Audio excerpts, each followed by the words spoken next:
और इस बीच एक बड़ी खबर आपको बताएं, डोनेट्स्क में यूक्रेनी सेना का पलटवार हुआ है। रूसी सैन्य मोर्चे पर ड्रोन से अटैक हुआ है। रूसी सेना मोर्चा छोड़ने पर इसके बाद मजबूर हुई है। ये देखिए आप।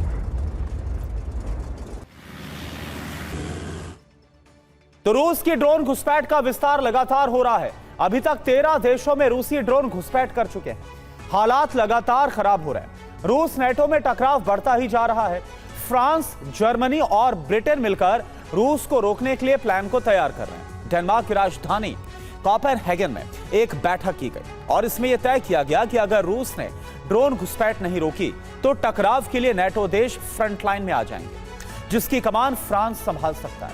यानी कि अब यूरोप में परमाणु टकराव का जो अंदेशा है वो कई गुना बढ़ गया है, क्योंकि फ्रांस एक परमाणु हथियारों से संपन्न देश है। ड्रोन पहुंचा, सायरन बजने लगा। UEN Jaipur is a perfect target for prospective students aspiring for good jobs, good education with future-ready skills. Drone पहुंचा, हाई अलर्ट जारी हुआ। ड्रोन पहुंचा, डिफेंस सिस्टम एक्टिव हो गया।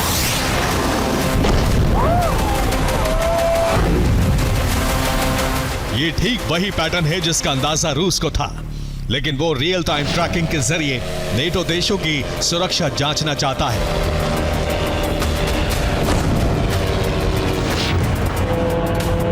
इसी वजह से रूस ने अभी तक 13 देशों में ड्रोन घुसपैठ कराकर न सिर्फ यूरोपीय देशों में खौफ फैला दिया है, बल्कि नेटो को मजबूर कर दिया है या तो फ्रंट लाइन पर आकर युद्ध करे या फिर यूक्रेन को हथियारों की सप्लाई रोके।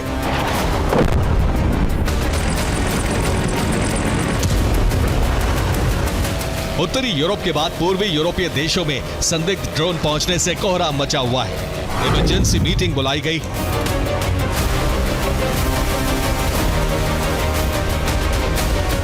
इसमें तय किया गया कि रूस को रोकने के लिए ब्लूप्रिंट बनाया जाए। उत्तरी और पूर्वी यूरोप में एंटी ड्रोन वॉल तैयार की जाए।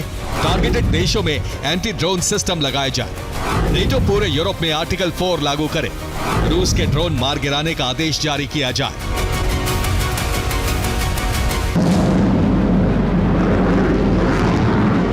यानी अब नेटो तैयार हो चुका है कि वो रूस से मुकाबला करे।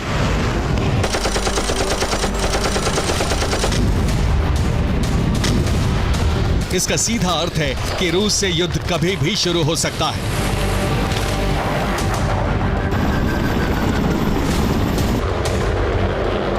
इसके लिए 5 देश फ्रंट लाइन पर आने को तैयार हैं, जो चाहते हैं कि रूस की ड्रोन घुसपैठ को तुरंत रोका जाए।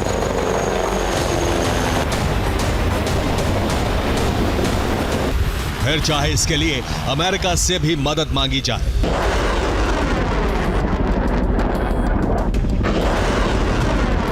फ्रांस न्यूक्लियर शील्ड बनाने जा रहा है। ब्रिटेन ने ड्रोन वॉल बनाने की वकालत की है। जर्मनी ने सभी देशों में एयर डिफेंस सिस्टम लगाने के लिए कहा है, जबकि डेनमार्क ने रूस पर प्रॉक्सी हमले के लिए कहा है। पोलैंड समंदर से रूस की घेराबंदी के लिए कह रहा है।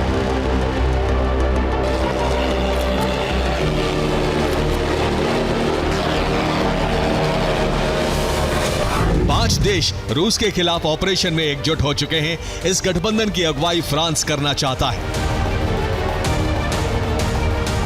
फ्रांस के चीफ ऑफ स्टाफ ने युद्ध की तैयारी के सैन्य आदेश दे दिए हैं, क्योंकि फ्रांस के पास वो सबूत हैं जिससे साबित हो रहा है कि रूस ने ही ड्रोन भेजे। अब रूस बड़ी घुसपैठ की तैयारी कर रहा है।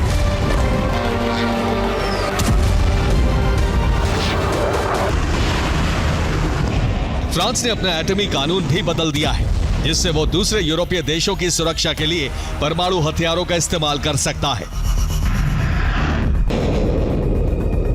फ्रांस के फैसले से यूरोप में परमाणु युद्ध शुरू होने की आशंका है, क्योंकि रूस ने अपने परमाणु ठिकाने वॉर रेडी कर दिए हैं।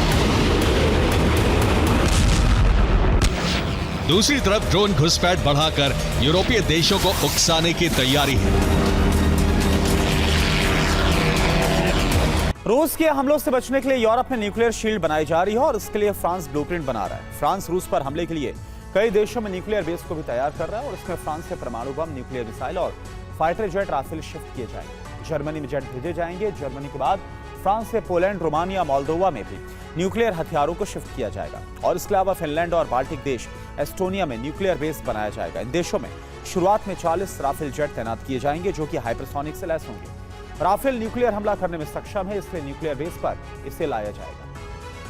फ्रांस, ब्रिटेन और जर्मनी रूस की बढ़ती ड्रोन घुसपैठ से बौखलाए हुए हैं।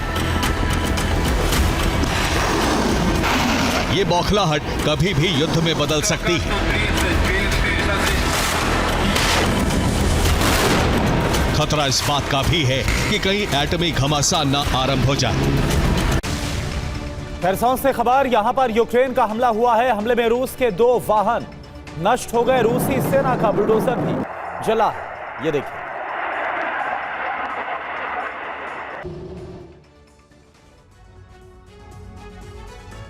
तो यूरोप के लिए कुछ दिनों तक यूक्रेन की मदद और रूस को यूक्रेन युद्ध तक सीमित रखना ही सबसे अहम मुद्दा था। लेकिन अब हालात बदल चुके हैं। यूरोप के देश खुद अपनी सुरक्षा के लिए फिक्रमंद है। रूस से युद्ध की तैयारी भी शुरू हो गई और यह सब कुछ पोलैंड से शुरू हुए कई देशों में ड्रोन के घुसपैठ के बाद हुआ। रूस ने अभी तक इस पर खुलकर कुछ नहीं कहा, लेकिन एक्सपर्ट ये मान रहे हैं कि पुतिन या तो यूरोप को डराकर उनका ध्यान यूक्रेन से भटकाने की कोशिश में है, या फिर यूरोप से आर पार की तैयारी शुरू हो गई। आसमान में मंडराता बिना बम बारूद से लैस ड्रोन भविष्य में परमाणु धमाके की वजह बन सकता है।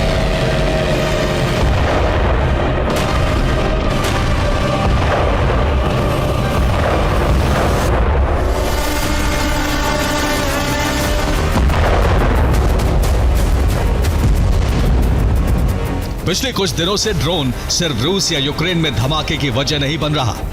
इन दोनों देशों की सरहद से दूर पिछले कई दिनों से देखे जाने वाले ड्रोन एक ऐसी चिंगारी भड़का रहे हैं जिससे आधी दुनिया बारूदी आग से झुलस सकती है।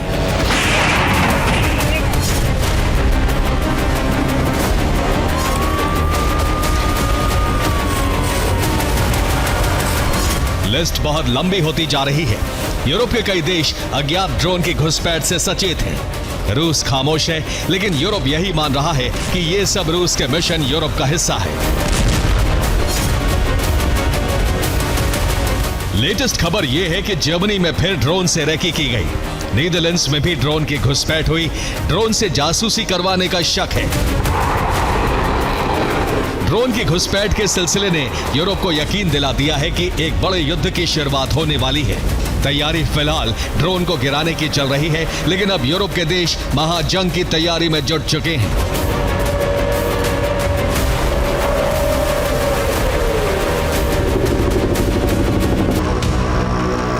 फ्रांस रूस से युद्ध के लिए और मुंह तोड़ जवाब देने के लिए तैयार है, क्योंकि ऐसी कई वजह हैं जिसने पुतिन को मिशन यूरोप चलाने के लिए मजबूर किया है।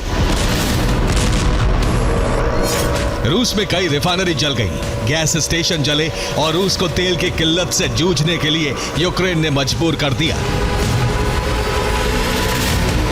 रूस में बारूद की वर्षा हो रही है और वो हथियार यूरोप ने ही यूक्रेन को दिया है।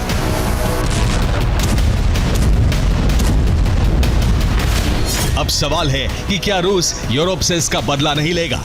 क्या इतने बड़े नुकसान पर पुतिन चुप रहेंगे? क्या यूरोप ही अब रूस का सबसे बड़ा दुश्मन नहीं है?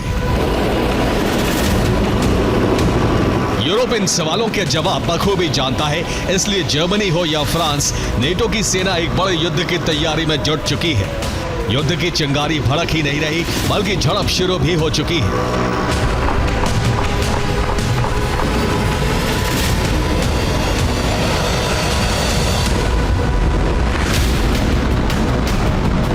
रिपोर्ट के मुताबिक जर्मनी के लिए ड्रोन घुसपैठ चिंता की बात इसलिए है क्योंकि ड्रोन संवेदनशील इलाकों के ऊपर से गुजरा।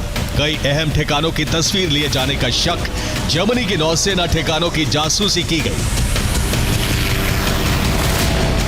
रिपोर्ट के मुताबिक ड्रोन बिजली संयंत्र, अस्पताल और सरकारी इमारतों के ऊपर से गुजरा। जर्मन मीडिया के मुताबिक समुद्री क्षेत्र से 2 ड्रोन पहले तटीय इलाकों में देखे गए, फिर कुछ देर बाद ड्रोन का झुंड जर्मनी के अहम इलाकों के ऊपर से गुजरा।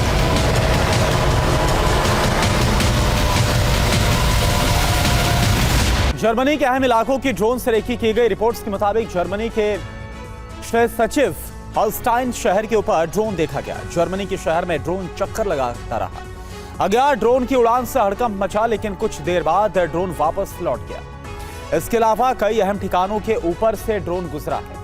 रिपोर्ट्स के मुताबिक जर्मनी में समुद्र की दिशा से ड्रोन आया और सबसे पहले तिसेनखोप शिपयार्ड के ऊपर ड्रोन देखा गया। यह शिपयार्ड जर्मनी का बेहद सुरक्षित इलाका है और इसके अलावा ड्रोन ने हाइडे रिफाइनरी के ऊपर से गुजरा और हैम्बर्ग एयरपोर्ट के करीब भी अज्ञात ड्रोन के देखे जाने से हड़कंप मच गया। देखिए, यही वजह है कि यूरोप रूस से युद्ध की तैयारी में जुट गया है। नेटो की ताकत बढ़ाने के लिए यूरोप के देश अब सुरक्षा पर अपना खर्च बढ़ाने जा रहे हैं।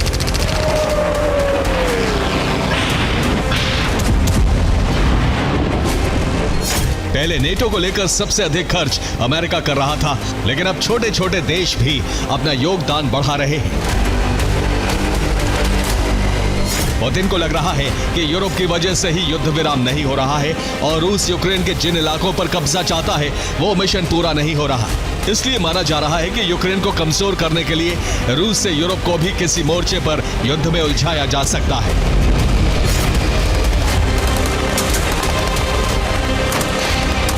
अब यूरोप एक ड्रोन दीवार बना रहा है जिसका मकसद रूसी हमलों को नाकाम करना है। रूस से सटे एस्टोनिया में ड्रोन के लिए रडार लगाए जा रहे हैं। लातविया में भी ड्रोन की मौजूदगी पकड़ने वाले रडार रहेंगे।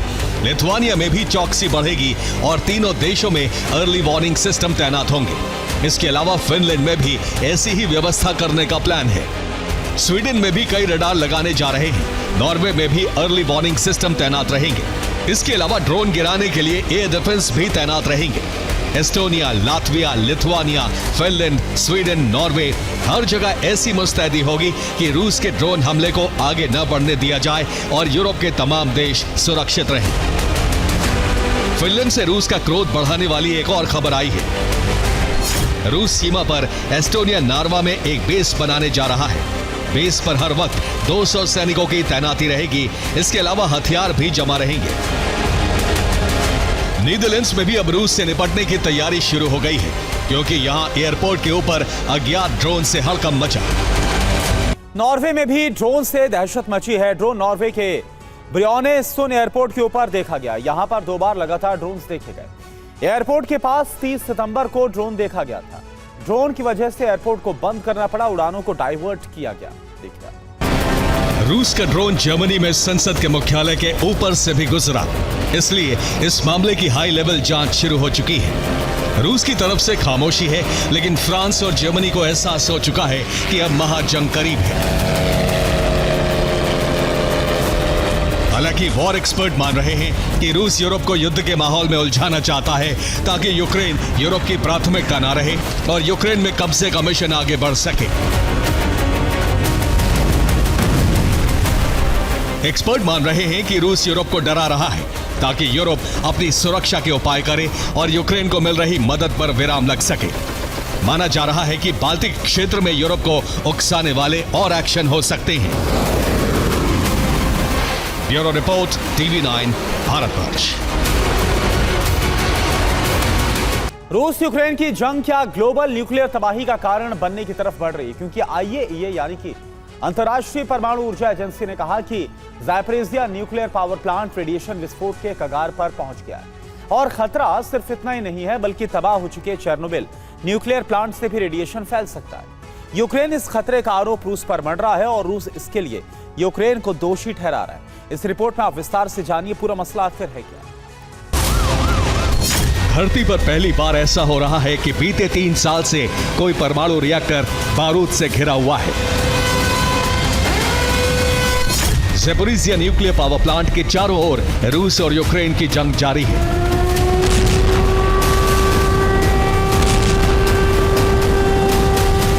प्लांट पर रूसी सेना का कब्जा है और यूक्रेन इस प्लांट पर अपना अधिकार चाहता है। अब IAEA की रिपोर्ट है कि ज़ैपोरिज़िया न्यूक्लियर रिएक्टर रेडिएशन विस्फोट के कगार पर है। रिएक्टर के कूलिंग प्लांट की सप्लाई लाइन ठप पड़ी है। प्लांट के अंदर 3 बड़े डीजल पावर जनरेटर से कूलिंग प्लांट चल रहा है। अब सिर्फ 10 दिन का डीजल ही न्यूक्लियर प्लांट के अंदर बाकी है।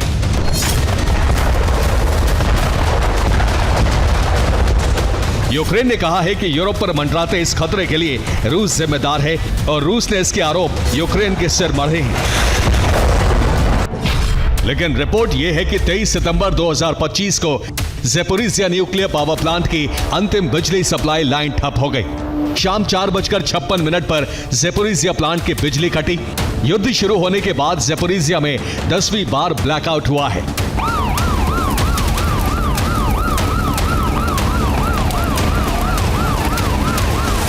अब सवाल यह है कि अंतिम बिजली सप्लाई लाइन का क्या हुआ, उसका कनेक्शन कैसे कटा या फिर कैसे काटा गया।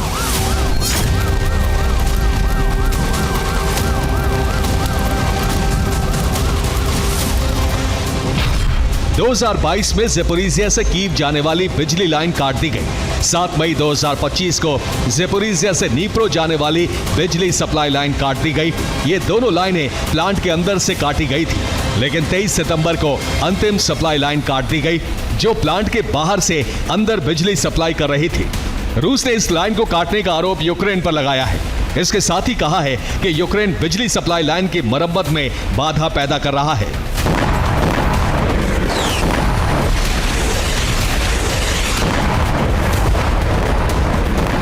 जबकि यूक्रेन ने कहा है कि रूस जानबूझकर झूठ बोल रहा है, वो रेडिएशन का खतरा पैदा करना चाहता है, क्योंकि यूक्रेन ने आरोप लगाया है कि रूस ने चेर्नोबिल न्यूक्लियर प्लांट की बिजली सप्लाई भी काट दी है। चेर्नोबिल में रिएक्टर विस्फोट 1986 में हुआ था। इसका रेडिएशन नियंत्रित करने के लिए इस पर रेडिएशन रोधी स्ट्रक्चर बनाया गया था।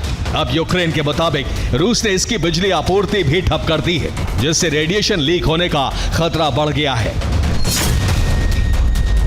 जबकि आईएईए ने सिर्फ रूस को लेकर ही नहीं बल्कि यूक्रेन को लेकर भी गंभीर चिंता जताई है, क्योंकि आईएईए ने कहा है कि यूक्रेन ज़ॉम्बी रिएक्टर्स की धरती बन चुका है। उसके कई परमाणु प्लांट में रिएक्टर्स की उम्र पूरी हो चुकी है।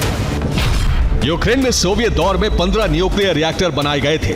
इनमें से 12 न्यूक्लियर रिएक्टर्स को 2020 में बंद किया जाना था। इनमें ज़ेपोरिज़िया के भी 5 न्यूक्लियर रिएक्टर थे, लेकिन यूक्रेन ने 7 न्यूक्लियर रिएक्टर अभी भी चालू रखे हैं और युद्ध का हवाला देते हुए इनका निरीक्षण भी रद्द कर दिया है।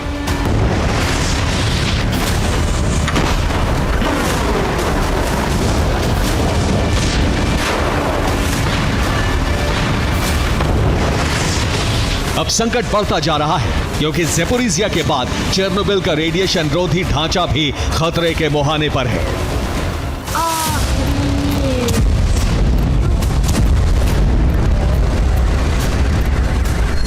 बिजली सप्लाई ठप हो चुकी है, और वो भी ऐसे वक्त में जब रूस के सामने ईंधन का संकट खड़ा हो गया है।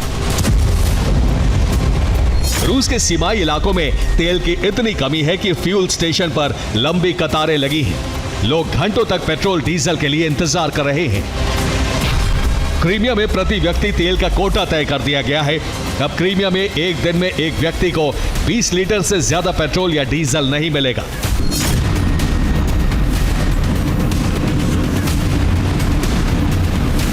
इसी तरह के हालात ब्रियांस्क, बेलगोरोद और रियाजान जैसे इलाकों में है। इसकी वजह है रूस पर बढ़ रहे यूक्रेन के ड्रोन हमले।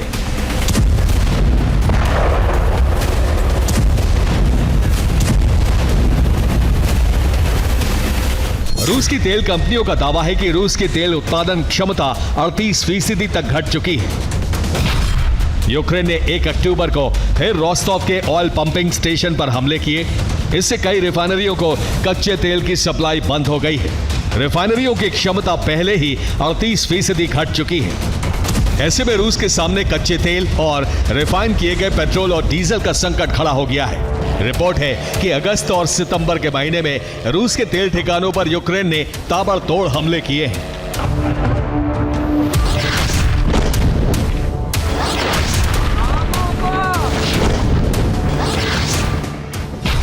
14 सितंबर को यूक्रेन ने किरीशी ऑयल रिफाइनरी पर हमले किए।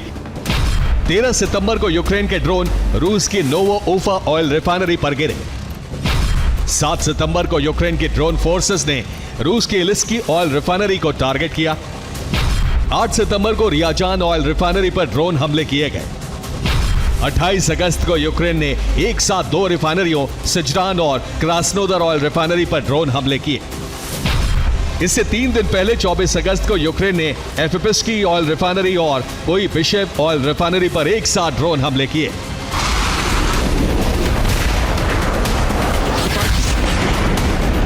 ऐसे में अगर Zaporizhzhia nuclear power plant diesel power generator तक तेल पहुंचने का संकट खड़ा होता है तो यूरोप में रेडिएशन का भवंडर फैल सकता है। Bureau report, TV9, Bharatvarsh.